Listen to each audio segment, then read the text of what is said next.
67일의 기다림이라는 말씀의 제목으로 하나님의 은혜를 나누겠습니다. 홍수가 났죠. 노아와 가족들 그리고 동물들은 방주로 들어갔습니다. 이 방주가 그들을 구원한 안전한 대피소였지만 다른 면에서 보면 그들을 가둔 감옥이기도 합니다. 홍수가 발생하고 처음에는 물살이 세서 그 거대한 건물이 이리저리 흔들렸을 겁니다. 물벽에 부딪혀서 큰 충격파를 입기도 했었겠죠. 그때는 얼마나 무서웠을까. 점차로 물이 안정되면서 살았다는 안도감이 들었을 겁니다. 그런데 안도감도 잠시 또 생활이 일상이 불편해지는 거예요. 먹고 배설하고 자고 이런 일상이 불편해지니까 우리가 왜 여기서 이렇게 힘들어야 되나 이런 생각도 잠시 했었을 텐데 그마저도 또 잘 적응하고 살았겠죠. 그러다가 이 폐쇄된 공간에 오랫동안 있어야 하는 답답함, 그리고 그 답답함이 다시 지속되면서 폐쇄공포증 같은 것도 생길 만한 그런 환경이었습니다. 그렇다면 노아와 가족들, 그 동물들은 그 방주에 얼마만큼 있었을까요? 정확하게 방주에 들어간 날짜 그리고 방주에서 나온 날짜를 계산해 보면 1년하고도 열흘입니다. 1년하고도 열흘. 그냥 거의 1년이라고 생각하면 되겠죠. 얼마나 나오고 싶었을까요? 1년이면. 하나님도 노아와 식구들과 동물들의 그런 마음을 다 알고 계셨어요. 1절을 같이 읽어보겠습니다. 시작. 그때 하나님이 노아와 방주와에 함께 있는 모든 들짐승과 집짐승을 돌아보실 생각을 하시고 땅 위에 바람을 일으키시니 물이 빠지기 시작하였다. 하나님이 그들을 살피시고 생각하시고 기억하고 계시죠. 하나님이 이렇게 그들을 기억하셨다, 생각하셨다 이 말은 어떤 의미냐 하면 우리 교회 막내들 있죠. 그때서부터 하면 서율이, 세아, 현이 이렇게 있는데 이 아이들은 엄마들은 아이들을 생각합니다. 그 생각이 하나님이 우리를 보는 생각과 같다고 보시면 됩니다. 히브리어는 하나님이 하나하나 세세하게 살피고 계시다는 거예요. 하나님의 보살핌 없이는 단 하루도 살 수 없는 사람들이라 세세하게 보고 계신 거예요. 그래서 하나님이 이제는 때가 됐으니 물을 빼야겠다. 물을 빼시는 거죠. 노아가 어떤 마음일까 지금? 노아의 아들들과 아내와 또 며느리들은 형편이 어떤가? 그 안에 동물들의 상태는 어떤가를 하나님이 계속 보고 계시는 거예요. 그래서 그들에게 가장 적당한 시간에 방주에서 이끌어내실 겁니다. 여러분도 그런 하나님을 믿으시죠? 그러니까 방주 안에 있는 게 힘들 수는 있어요. 야, 힘들지 마. 하나님이 계신데 뭐가 힘들어? 이건 아니에요. 힘들어요. 방주 안에 있는 게 힘들 수는 있지만 걱정할 일은 아닙니다. 방주 안에 있는 게 너무 답답한 일일 수 있어요. 야, 넌 믿음이 없냐? 하나님이 계신데 뭐가 답답해? 이러면 안 돼요. 답답한 건 답답한 거예요. 그러나 정말 미치듯이 갑갑해도 염려할 일은 아닙니다. 하나님이 가장 좋은 때에 하나님의 역사와 능력을 보여주실 테니까 하나님이 방주의 문을 열어놓으실 겁니다. 노아와 노아의 가족들에게만 그럴까? 그렇지 않겠죠? 우리의 삶의 문제도 다 그렇습니다. 우리가 어떤 마음으로 하나님을 바라보는지, 우리 마음의 상태는 어떤지, 우리 몸의 상태는 어떤지, 그래서 이 상태에 알맞은 환경은 어떤 것인지, 필요는 무엇인지 하나님이 생각하십니다. 우리 엄마들이 그 어린아이 생각하는 것처럼 하나님이 생각하신다고요. 결국은 돌보시고요. 그리고 우리의 마음을 살피셔서 필요를 채우십니다. 그러니 여러분, 힘든 건 힘들겠지만 아픈 건 또 아프겠지만 너무 어렵다 이런 마음도 있겠지만 그게 걱정이 되지 않게 하시고 그게 염려가 되지는 않았으면 좋겠습니다. 왜요? 하나님이 내 타이밍에 안 맞춰줘서 그렇지 하나님의 타이밍에 가장 적절하게 우리도 생각하시고 보살피실 것을 믿습니다. 그래서 물을 쭉 빼시는데요. 4절에 보니까 일곱째 달 11의 날에 이 일곱째 달이 우리가 쓰는 태양력 7월은 아닙니다. 이건 이스라엘 전통 원력입니다. 우리 음력 같은 거예요. 그래서 우리가 보는 세번역 성경은 티스리월 그리고 양력 9월 중순 이후다. 이렇게 아주 자세하게 친절하게 설명 붙여놨죠. 그래서 앞으로 제가 지금 성경을 읽을 때는 이스라엘 전통 원력을 1월, 2월 이렇게 할 테니 이게 우리가 쓰는 달력이 아니라는 것만 알고 계시면 됩니다. 근데 여러분 홍수가 언제 났냐면 2월 17일에 났습니다. 근데 아라랏산에 머문 게 7월 17일이니까 딱 5달 만에. 딱 5달 만에 벌써 물이 빠졌던 거죠. 150일이고요. 5달 만에 물이 이미 빠지고 있었기 때문에 아라랏산에 딱 머물렀던 거예요. 다시 이 7월 17일부터 74일이 지난, 다시 그 다음 74일이 지날 때는 이제 방주 안에서 이렇게 바깥을 봤더니 여러 산봉우리들이 이렇게 눈에 띄기 시작했다는 게 아까 5절에 있는 말씀입니다. 자, 6절, 7절. 다시 그때로부터 40일이 지나 노아가 이번에는 까마귀를 내보냅니다. 이 까마귀가 비둘기보다는 멀리 날 수 있거든요. 그 드러난 봉우리와 봉우리를 왔다 갔다 하고요. 까마귀는 썩은 것도 잘 먹어서요. 얘는 거기가 좋다고 안 들어와요. 진짜 노아가 얼마나 부러웠을까, 까마귀가. 다른 동물들도 까마귀가 얼마나 부러웠을까. 그런데 그렇게 부러웠지만 노아는 절대로 방주에서 나오지는 않습니다. 까마귀가 안 날아와서 다시 비둘기를 날려보냈더니 이 비둘기는 어디 앉을 데를 찾지 못해서 바로 방주로 돌아왔습니다. 그래서 10절 노아가 다시 일주일을 기다렸다가 비둘기를 방주에서 내보냈더니 11절 그 비둘기가 저녁 때가 되어서 돌아왔는데 부리에 뭘 물었냐면 올리브 잎을 물었다. 이게 감람나무라고도 하고 개역개정은 원래 이름은 올리브 나무죠. 이 올리브 나무는요 산 중턱 이상에서는 자라지 않습니다. 산 자락 아래에서 자라고요. 산과 산 사이 골짜기나 평지에서 자랍니다. 그러니 올리브 잎을 물었다는 건 이미 물이 산 자락 아래까지 다 빠졌다는 걸 의미하는 거죠. 그래서 다시 일주일 있다가 비둘기를 내보냈더니 이번에는 아예 안 돌아왔어요. 얼마나 부러웠을까, 비둘기도.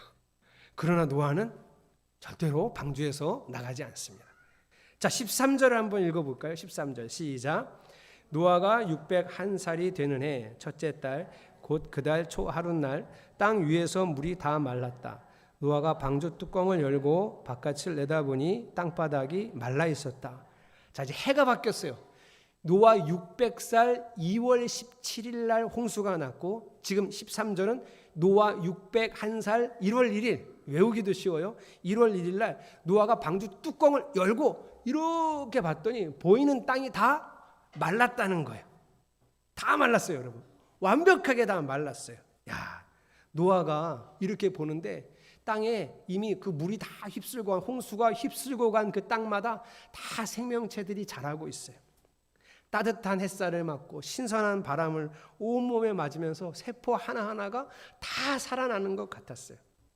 그러면서 잠깐 생각했죠. 자, 이제 저 땅에 내려가면 어떻게 살아야 할까 하는 걱정이 요만큼은 있었지만 이제 저 땅에 내려가 발을 딛고 하나님과 함께 새로운 삶을 시작하겠다는 꿈과 소망이 그 마음에 가득했어요.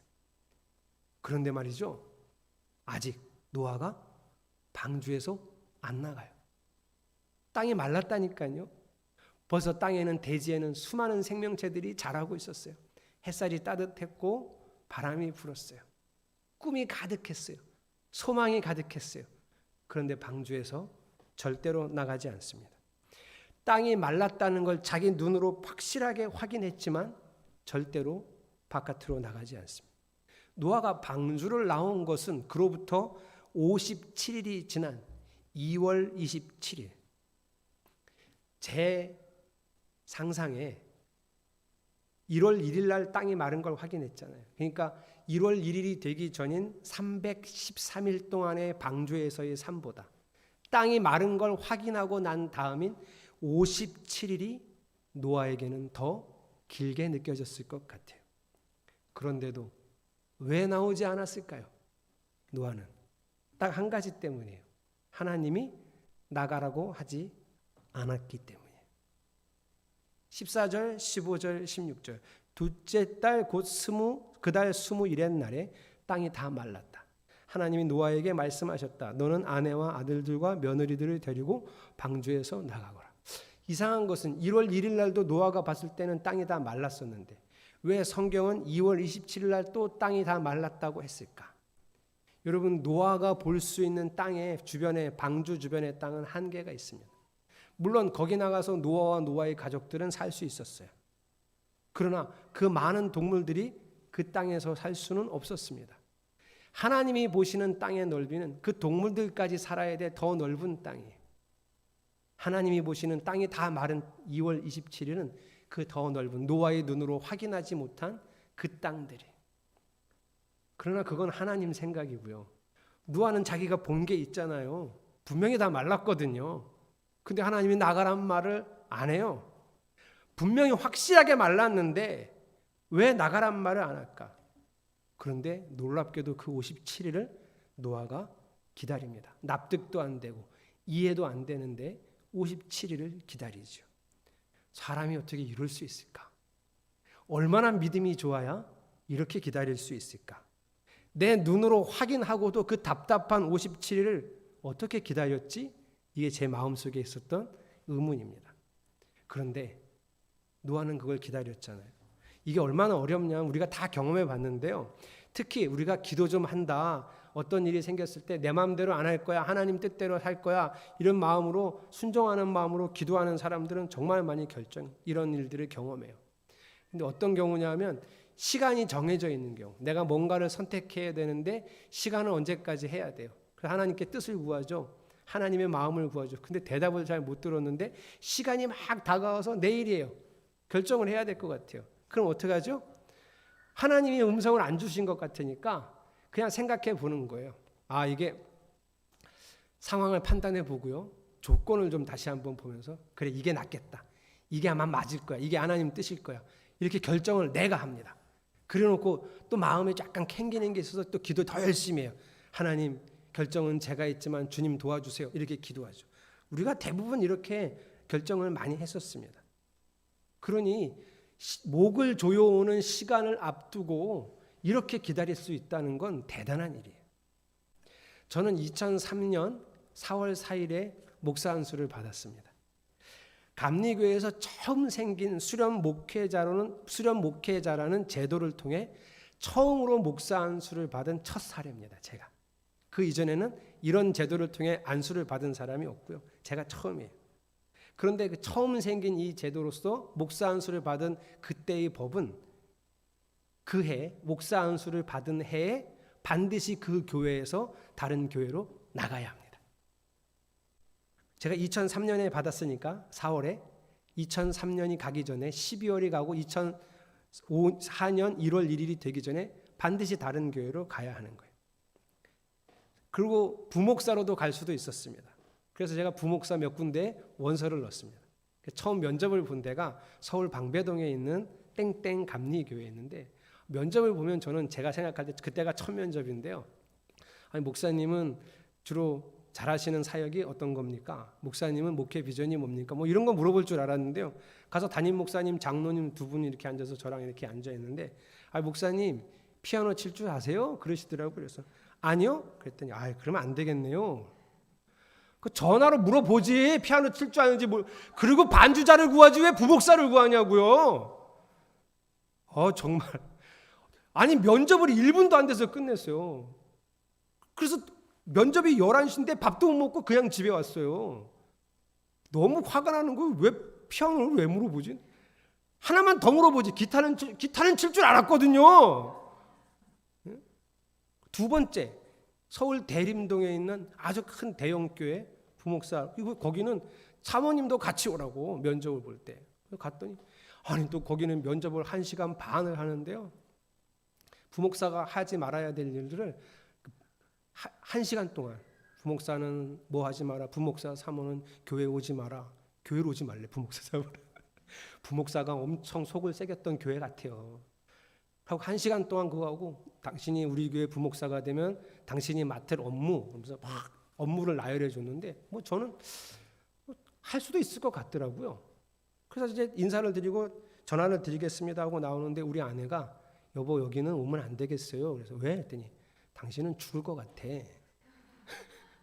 해야 될 일들을 이렇게 한번 시간 배분을 해봤더니 집에 못 들어오겠더라고요. 그래서 거기도 안 가기로 했어요. 경기도 의왕, 평촌 여기에 있었던 또 하나의 큰 교회에서 담임 목사님이 저를 너무 좋게 보셨어요. 그래갖고 저한테 한 10번 이상을 전화를 하셨어요. 이용우 목사님, 난 이용우 목사님하고 같이 사역을 하고 싶으니까 이용우 목사님 꼭 우리 교회 왔으면 좋겠어요. 그래서 너무 전화를 자주 하시고 그리고 하루는 또 전화해서 뭐 아직 결정 안 해도 좋으니까 와서 교회 한 번만 보고 가라고. 그래서 또 갔더니 교회 건물을 다 여기저기 이런 건물 이런 공간 소개시켜주고 갑자기 또 차를 태워서 어디 가요? 아파트를 가더라고요. 이용 목사님 우리 교회는 이 아파트를 사택으로 줄 거라고 거기도 다 보여주고 이거 리모델링 다 할 거라고 그러시면서 꼭 왔으면 좋겠다고. 아니 그렇게까지 저를 간절히 원하신데 선배 목사님이 그래 내가 이건 예의가 아닌 것 같다. 그래서 내일 전화를 드려서 목사님 제가 가겠습니다. 이렇게 말씀을 드리기로 이제 마음을 먹었는데 그날 밤에 그 교회에 제가 가도 이미 3명의 부목사님이 있었는데 그 3명의 부목사님 중에 수석 부목사님이 저한테 전화를 했어요. 그 당시에 보통 큰 교회 부목사님들의 사례비가 약 한 달에 100만 원에서 110만 원일 때야. 사례비가. 그런데 그 부목사님이 저한테 전화해갖고 이용 목사님 저는 부곡 감리교회인데 부곡 감리교회 부목사 누구입니다. 수석 부목입니다. 예. 제가 한 가지 좀 드릴 말씀에서 전화했다는 게 그게 뭔가요? 그랬더니 목사님 우리 담임 목사님한테 120을 부르십시오. 예? 담임 목사님이 분위기가 괜찮은 것 같으면 130도 부르셔도 된대요. 예? 그게 무슨 말씀인가요? 그랬더니 우리 담임 목사님이 이용우 목사님을 오기를 너무 원하고 있어서 얼마를 달라 그래도 주실 기세래요. 이렇게 얼마를 달라 그래도 주실 기세니 목사님 120이나 130을 부르라는 거예요. 아니 여기가 무슨 인력 시장입니까? 그런데 제가 그 교회를 가면 그 부목사님하고 일을 해야 되는데 교회 일과 하나님의 일을 돈을 가지고 판단하는 사람하고 내가 과연 일할 수 있을까? 담임 목사님은 참 고맙고 감사했는데 여기 안 되겠다. 그래서 그 다음 날 저는 그 교회 가지 않겠다고 전화를 드렸습니다. 너무 죄송했어요. 그런데 이미 그때가 12월 중순을 넘어가고 있었어요. 12월까지 결정을 해야 되는. 그러면서 계속 우리 아내랑 저는 하나님께 기도하고 말씀을 보고 있었습니다. 그런데 그 무렵에 안 가겠다고 한 그 무렵에 하나님께서 우리 두 사람에게 말씀을 통해 부목사 사역지가 아니라 담임 목사 사역지를 허락해 주시겠다는 강한 메시지를 받았어요. 거의 불가능한 일이었거든요. 저 같은 사람한테. 아버지가 목사도 아니고 장로도 아닌 사람한테는 불가능에 가까운 일이었습니다. 아예 기대도 안 하고 있었는데 하나님이 너무 뜻밖의 담임 목회지를 허락해 주겠다는 말씀을 강하게 주셔서 그래서 우리 아내랑 부목사 선택지는 다 버렸습니다. 이제 부목사로는 기도도 하지 않겠다. 하나님 이런 말씀을 주셨으니. 그러다가 정말 놀랍게도 충북 단양에 건물도 없고 사택도 없는 교회에 갈 길이 열렸습니다. 우리 아내를 데리고 그 시골길을 오래 가서 강변에 있는 그 작은 교회를 봤는데요. 바닥 콘크리트만 쳐 있고 아무것도 없어요. 현재는 마을회관을 불려서 예배하는 교회. 성도는 딱 7명. 우리 아내랑 저는 거기를 가기로 마음을 먹었습니다. 하나님께 감사의 기도를 드리고 이제 거기를 가기로 했는데 현재 그 교회를 담임하고 있는 목사님이 저에게 전화를 했어요. 제가 수련 목회자 부목사로 있었던 교회가 그래도 교회 큰 사이즈가 있으니 교회에서 3천만 원을 받아가지고 와서 이 교회 건물을 짓고 목회를 하시라는 거예요. 그래서 제가 목사님은 가실 때 가시고 건물을 짓고 말고 어떻게 하는 건 제가 알아서 할 테니 돈 얘기는 안 하셨으면 좋겠다. 그런데 몇 차례 더 전화를 해서 꼭 3천만 원 이상은 받아갖고 오라는 거예요. 목사님이 너무 그걸 강조하셔서 제가 그랬어요. 만약 교회 임지 이동에 돈이 필요하다면 저는 그 교회는 가지 않겠습니다. 깨끗이 포기했습니다. 하지 않겠다고 했어요. 그때 이미 12월 초순을 넘겼습니다. 저는 감리교회에서 퇴회될 위기에 처해서 이제 30일도 채 남지 않았어요. 그랬더니 여러분, 마음속에 나랑 당신이랑 잘못 들은 거 아니야? 우리한테 하나님이 무슨 담임 목사를 지를 줘? 잘못 들은 것 같아. 부목사 또 알아볼까? 여보? 부목사 알아볼까? 이런 생각이 끊임없이 드는. 그럴 때마다 아내와 저는 기도하면서 하나님이 주신 말씀을 의지하기로 또 다짐을 해야 돼요. 매일매일 다짐하지 않으면, 매일매일 말씀 앞에 서지 않으면 계속 머릿속에 부목사 갈까? 그 부곡교회 이제라도 간다고 얘기할까? 110도 좋아요. 그럴까? 이런 생각이 계속 나니까. 12월 16일 전화 한 통이 왔습니다. 전화를 받았더니 철원에 있는 교회라는 거예요. 저를 한번 꼭 만나보고 싶다는 거예요. 왜요? 그랬더니 목사님 소개를 누구한테 받았는데 꼭 한번 만나서 얘기를 해보고 싶고요. 이왕 오셔서 얘기할 수 있으면 사모님도 오시고 혹시 자제분이 있나요? 그때는 승현이만 있었거든. 4살짜리 아들이 있습니다. 걔도 좀 데리고 오셨으면 좋겠대. 그래서 17일이 지나고 철원 이평교회에 갔더니 성도들이 한 30명이 모여 있더라고요. 저랑 이런저런 얘기를 하고 교회 건물도 보여주고 사택 건물도 보여주고 제가 인사를 드리고 다시 경기도 화성으로 오는데 장로님이 그러시더라고요. 목사님, 혹시 우리 교회 안 돼도 너무 실망하지 마세요. 그래서 제가 그랬어요. 실망할 일을 너무 많이 겪어서 괜찮습니다. 그리고 오는데 약 30분이 지나서 길거리 운전을 하고 있는데 전화통화가 목사님 다음 주에 이사해 주시면 안 되겠습니까? 그래서 제가 12월 22일에 철원 이평 감리교회로 첫 번째 담임 목사 부임하게 됐습니다. 그때를 생각하면 또 그 이후에도 여러 가지 목회일을 생각하면 말씀을 믿고 기다리는 건 쉬운 일이 아닙니다. 하나님 말씀이 이럴 거야, 아니 확신해서 이래 라고 해도 상황이 바뀌지 않으면 쉬운 일이 아니에요. 그런데 노아는 어떻게 기다렸을까? 그래서 제가 장난스러운 생각도 들었어요. 문을 못 열었나 보다. 힘이 없어서. 그래서 나가고 싶어도 못 나왔나 보다. 이런 생각도 했어요. 여러분, 노아는 어떻게 그 57일을 더 기다렸을까요? 아브라함이 100살에 얻은 아들 이름이 이삭이죠. 이삭을 하나님께 번제로 바칩니다. 우리는 이런 얘기를 들으면 야, 나는 그거는 못해. 그건 아브라함이니까 할 수 있는 거지 나는 못해. 다라고 그렇게 생각하죠.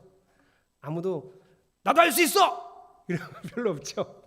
이건 못할 것 같아요. 그런데 히브리서에는 아브라함이 어떻게 아들 이삭을 번제로 드릴 수 있었는지를 설명해 줬습니다. 히브리서 11장 17절, 18절, 19절인데요.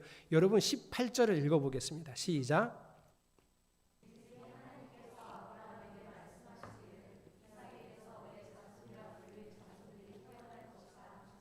예, 이 말씀은 어떤 의미냐 하면 아브라함은 하나님의 약속을 철저하게 믿었다는 거예요. 그 약속이 뭐냐면 이 아들 이삭을 통해서 아들을 낳을 거고 그 아들이 또 아들들을 낳고 아니면 이삭이 아들을 여럿 낳고 그 아들들이 또 여럿을 낳아서 엄청나게 큰 민족을 만들겠다. 이게 하나님의 약속이니. 근데 참 이상하게도 번제로 바치라고 한 그 시점에 아들 이삭은 장가도 가지 않았고 장가도 가지 않았으니 아들도 없었어요. 그래서 이삭은 죽으면 안 돼요. 죽으면 약속이 이루어지지 않으니 절대 죽으면 안 돼. 그러나 혹시 내가 죽여도 하나님 어떻게 하신다고요? 다시 살려 놓으셔야 돼요. 그래야 얘가 아들을 낳을 수 있으니. 이걸 믿었다는 거예요. 그 약속을 믿었기 때문에 아들을 번제로 바칠 수 있었구나.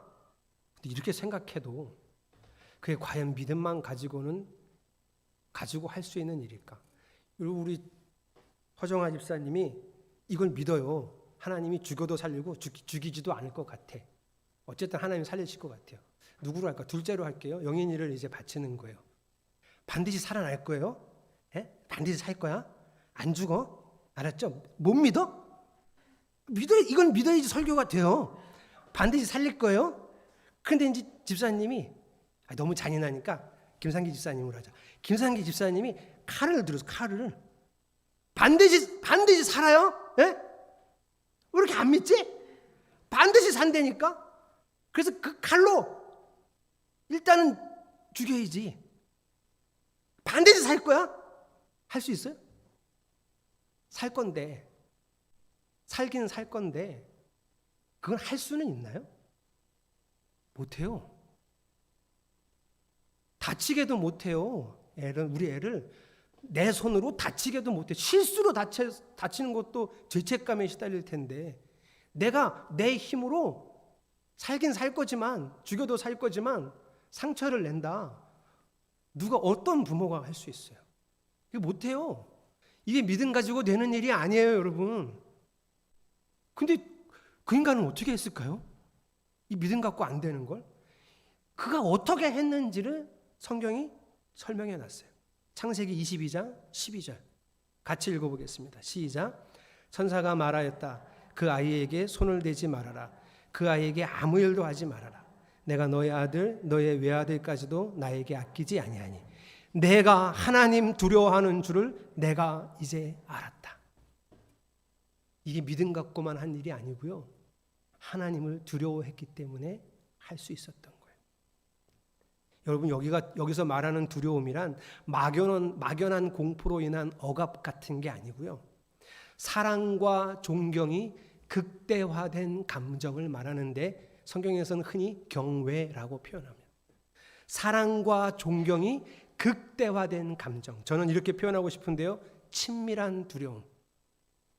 너무 사랑하고 너무 존경하고 너무 가깝지만 그렇다고 함부로 할 수 없는 두려움. 이게 아브라함이 소유했던 거예요. 하지 않을 수 없었던 거예요. 정말 자기는 절대로 할 수 없는 그 일을 그 경외심 앞에서는 하지 않을 수 없었던 거예요. 노아는 이런 마음으로 기다렸을 거예요. 하나님은 노아를 창세기 6장에서 이렇게 평가합니다. 그는 당대에 의롭고 흠이 없는 사람이었다. 노아는 하나님과 동행하는 사람이었다. 세상에 하나님 앞에서 흠이 없는 사람이 어디 있습니까? 노아요. 어떻게 그럴 수 있었을까요? 그는 하나님을 믿었고 그는 하나님을 두려워했습니다. 친밀한 두려움, 사랑과 존경이 극대화된 감정. 노아의 하루하루는 날마다 설레는 하나님과의 동행이었습니다. 100여 년이 가까운 시간 동안 엄청난 목재 건물인 방주를 지을 수 있었던 것도 그냥 믿음과 노력, 어떤 의지, 이게 다 중요한 게 아니라 하나님을 향한 그 친밀한 두려움에서 비롯됐다는 거예요. 하나님의 말씀을 믿고 그 때를 기다리는 건 어렵습니다. 많이 어렵습니다. 믿음이 필요하긴 해요. 하나님이 정해주신 때가 나에게 가장 적합한 때야. 난 알 수 없지만 이해는 안 되지만 이걸 믿는 믿음이 필요하긴 해요. 그렇다고 해도 그 믿음이 있어도 쉽지 않은 일입니다. 그런데 여러분, 저는 여러분에게 이런 확인을 좀 하고 싶어요. 우리가 주님의 말씀을 따라 살겠다고 결심하지 않았습니까? 맞죠? 여러분 그냥 살지 않고 주의 말씀을 따라 살겠다고 마음에 결심하죠. 잘했냐 못했느냐를 물어보는 게 아니에요. 결심하셨었잖아요. 나는 세상이 아니라 주님의 다스림 안에 살겠다고 매일 결심하고 있지 않습니까? 그렇다면 어려워도 해내야 합니다. 매일 선택과 결정은 내 마음대로 해놓고 나는 주님의 다스림 안에 사는 복음의 사람이 되겠다고 결심해놓고 해보겠다고 어려워서 난 안 해 이렇게 말하는 건 허울뿐인 신앙이니까요. 그러면 오늘 한번 어떻게 노아처럼 어떻게 아브라함처럼 할 수 있을까 다시 한번 좀 실천적으로 생각해 봤으면 좋겠는데요. 제가 간절히 원하는 거, 여러분이 간절히 원하는 거, 저는 주님의 다스림만 받고 살고 싶어요. 이게 이루어지게 하려면 어떻게 할 수 있을까? 아까 얘기했던 친밀한 두려움이 우리에게 필수적으로 필요합니다. 그 친밀함이 먼저가 있어야 돼요. 두려움이 먼저 오면 안 되고 친밀함이 먼저 있어야 되고 당연히 따라오는 하나님을 알게 되면 당연히 따라오는 그 경외심이 함께 있어야 됩니다. 그래서 복종시켜야 돼요. 그래서 먼저 마음과 생각에 우리의 포지션을 정해 놓으셔야 돼요. 자, 우리의 포지션은 어떻게 되냐면 저분은 하나님이고 창조주시고 나는 피조물이에요. 이걸 잘 표현한 말씀이 있죠. 토기장이 진흙, 주님 마음대로예요. 이 포지션을 마음에 정해놓으세요. 또 저분은 왕이고 나는 그 나라 백성이에요. 요즘 같은 대통령 말고 절대군주, 저분은 왕이고 나는 그 나라 백성이에요. 이 포지션을 마음에 정해놓으시라고. 또 세 번째, 저분은 주인이고 하나님은 주인이고 나는 종이에요. 종. 요즘 같은 직장, 회장, 직장인이 아니라 그보다 더 심한 옛날에 주인과 종, 내 목숨도 좌지우지할 수 있었던 주인과 종의 관계. 이 포지션을 늘 우리의 마음에 두고 선택하고 결정해야 합니다. 누가 하나님 나라 백성인가를 예수님께서 설명해 주신 구절이 있어요. 마가복음 10장 15절 같이 읽겠습니다. 시작. 내가 진정으로 너희에게 말한다. 누구든지 어린아이와 같이 하나님 나라를 받아들이지 않는 사람은 거기에 들어가지 못 것이다. 이 본문이 말하는 어린이의 특징은 하나인데요. 뭐냐 하면 순수해요. 이런 거 아니에요. 이 어린이의 특징은 엄마 절대 의존형이에요. 그러니까 절대 하나님만 의지하는 사람이 아니면 하나님 나라에 못 들어간다는 거예요. 현재 우리 교회 막내는 서율입니다. 이번 주에 100일이 됩니다. 벌써 100일이 됐어요. 우리한테는 벌써 엄마 아빠는 이제 100일이 됐어요. 그리고 그 다음이 새합니다. 8월이 되면 돌이 되죠. 벌써 잘 때만 되면 엄마를 찾습니다. 그러나 엄마 껌딱지의 절정은 현입니다. 지난 1월에 첫 돌을 지냈는데요. 교회 1층은 문 열고 들어오는 순간부터 경직됩니다. 누가 엄마에게서 아빠에게서 자기를 떼어갈까 봐 엄마를 아는 손은 더 꽉 움켜쥡니다. 엄마 아빠 아니면 절대 안 돼. 누가 떼어가면 엄청난 불안감이 몰려옵니다. 저한테 그래도 조잘 오더니 이제는 절대 오지 않습니다. 지난주에 우리 조희원 권사님이 보셨지만 심지어 제가 지난주에 초콜릿까지 줬는데 초콜릿을 거부했습니다. 그래도 저는 섭섭하지 않습니다. 그게 정상이니까. 저는 괜찮아요. 아가가 아빠 엄마를 그렇게 의존하는 게 맞지요. 그래야 합니다. 이 마음이어야 한다. 우리가 하나님을 바라보는 마음. 우리가 하나님 백성이 된다는 건 이 마음이어야 해요. 이용규 선교사님이 쓴 내려놓음이라는 책에 이런 내용이 있습니다. 2002년에 몽골에 선교사로 가기 전에 정탐 여행을 가기로 했었는데 또 정탐 여행을 가기 전에 이분이 미국 애리조나주의 호피 부족에게 단기 선교를 가버린 거예요. 그래서 아내와 같이 30개월 된 아들을 데리고 정탐 여행을 먼저 갔어야 되는데 이게 일정이 잘 안 맞아서 아내를 먼저 들여보냈어요. 그래서 사모님은 한국에 들어와서 30개월 된 동현이라는 아들을 처가에 맡기고 자기 친정에 맡기고 먼저 몽골로 혼자 들어갔어요. 선교사님이 일주일 후에 단기 선교를 마치고 한국에 가서 동현이를 만났을 때 동현이가 이렇게 말하더래요. 울면서 엄마가 나한테 빠이빠이하고 혼자 갔어. 이거를 계속 얘기하더래요. 아빠한테. 그러면서 너무 큰 충격이었는지 한시도 아빠한테서 떨어지지 않으려고 울어대더라는 거예요. 그런 아이를 데리고 이제 애를 안고 서점에 가서 호주의 여행 전문서인 롤링 플래닛 시리즈 중에 몽골 편을 찾아서 그 표지에 있는 몽골 사막 사진을 이렇게 보여주면서 동현이한테 선교사님이 묻습니다. 동현아, 너 여기 가고 싶니? 그랬더니 동현이가 아니, 싫어. 그러더래요. 그래서 선교사님이 다시 동현이한테 이렇게 물었습니다. 엄마 지금 여기 있는데. 그랬더니 동현이가 그럼 갈래요. 나는 거기가 좋아요. 그러더래요. 거기가 어떤 곳이든 어떤 상황이든 거기가 좋아요. 이유는 엄마가 거기 있거든요. 하나님만 계시면 괜찮아요. 나는 하나님 의존형 인간이니까. 하나님이 계시면 너무 힘들어요. 고난도 괜찮아요. 축복이니까. 이게 우리가 노아처럼 기다릴 수 있는 방법입니다. 주님이 우리에게 바라시는 믿음이라는 것도 이런 것입니다. 세상에 있는 그 어떤 것을 얻기 위해 주님을 바라보는 사람이 아니에요. 아니면 막연한 두려움으로 주님을 간신히 따라다니는 그런 사람도 아닙니다. 주님이 원하는 우리의 삶은 주님을 원하는 사람, 주님 절대 의존형. 세상 그 어떤 것을 줘도 주님이 없으면 다 안 돼. 초콜릿 싫어. 그러나 세상 그 어떤 것이 없어도 주님만 계시면 거기는 참 좋은 곳이라고 여길 수 있는 주님 절대 의존형 인간, 이런 사람을 주님이 찾으시죠. 그리고 이런 사람이 313일보다도 더 길었던 57일을 기다릴 수 있는 사람입니다. 내 눈으로 마른 땅이 말랐다는 걸 확인하고도 거기서 다시 57일을 말씀하실 때까지 기다릴 수 있는 사람이 바로 그 사람입니다. 사랑하는 성도 여러분, 주님을 원하는 성도들이 되시기를 축복합니다. 나는 주님만 원합니다 라고 말할 수 있는 성도들이 되시기를 축복합니다. 우리 찬양으로 고백해 봅시다.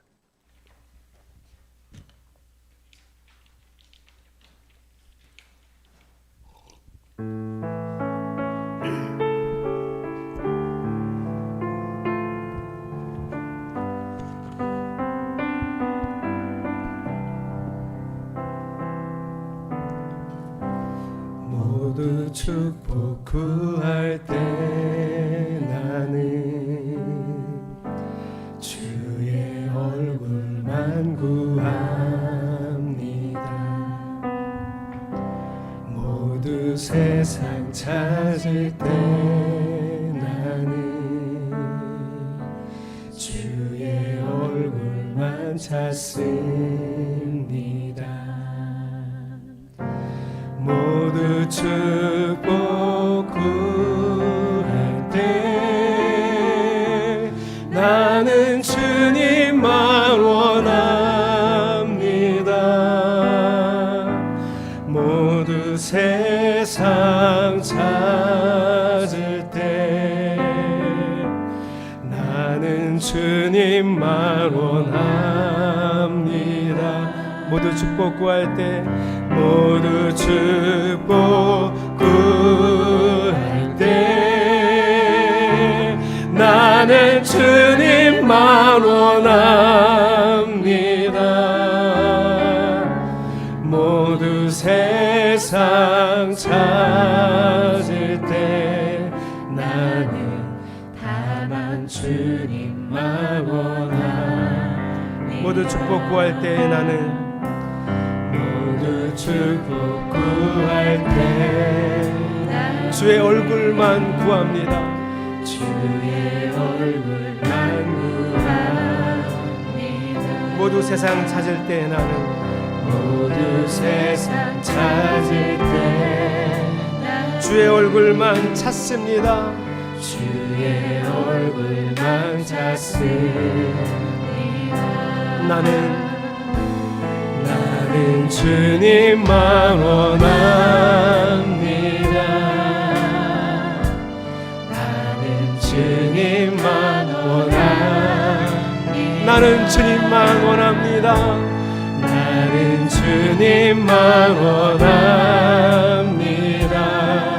다만 주의 얼굴만 구합니다. 모두 축복 구할 때 모두 축복 구할 때 나는 주님만 원합니다. 나는 주님만 원합니다. 모두 세상 찾을 나는 주님만 원합니다. 나는 주님만 원합니다. 할렐루야. 모두 축복 나는 주님만 원합니다. 나는 주님만 원합니다.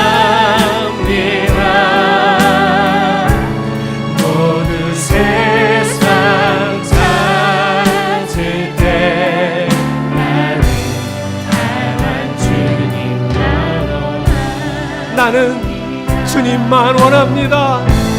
나는 주님만 원합니다. 나는 주님만 원합니다. 나는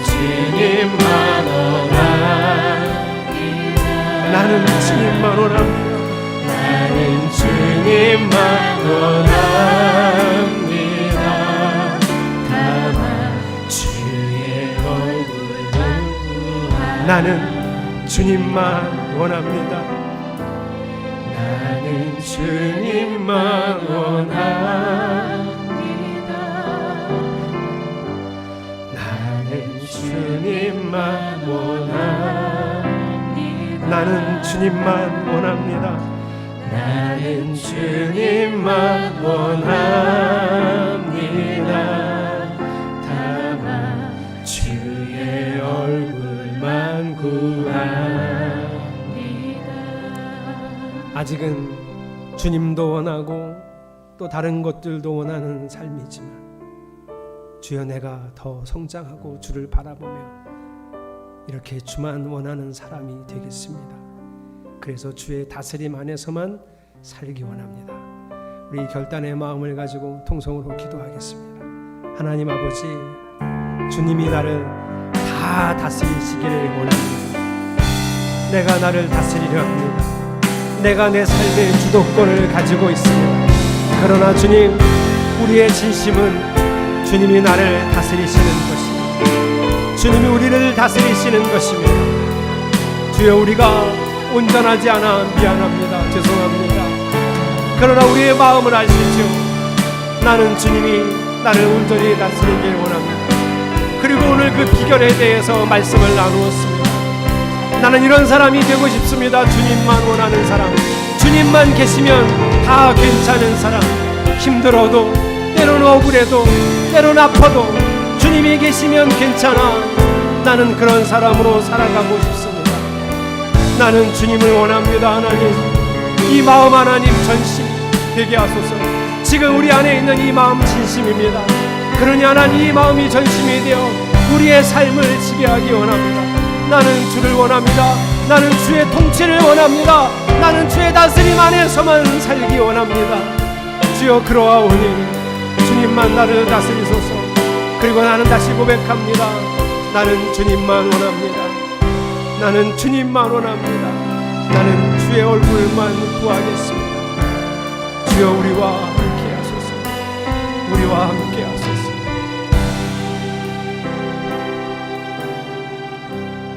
나는 주님만 원합니다.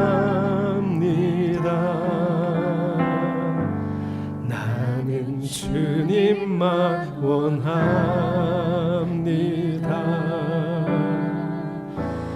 나는 주님만 원합니다. 다만 주의 얼굴만 구합니다. 사랑하는 하나님, 내가 주를 구합니다. 주의 다스림 안에서만 살기 원합니다. 내가 나의 삶의 주도권을 주께 드리고 피조물로서, 그 나라 백성으로서, 종으로서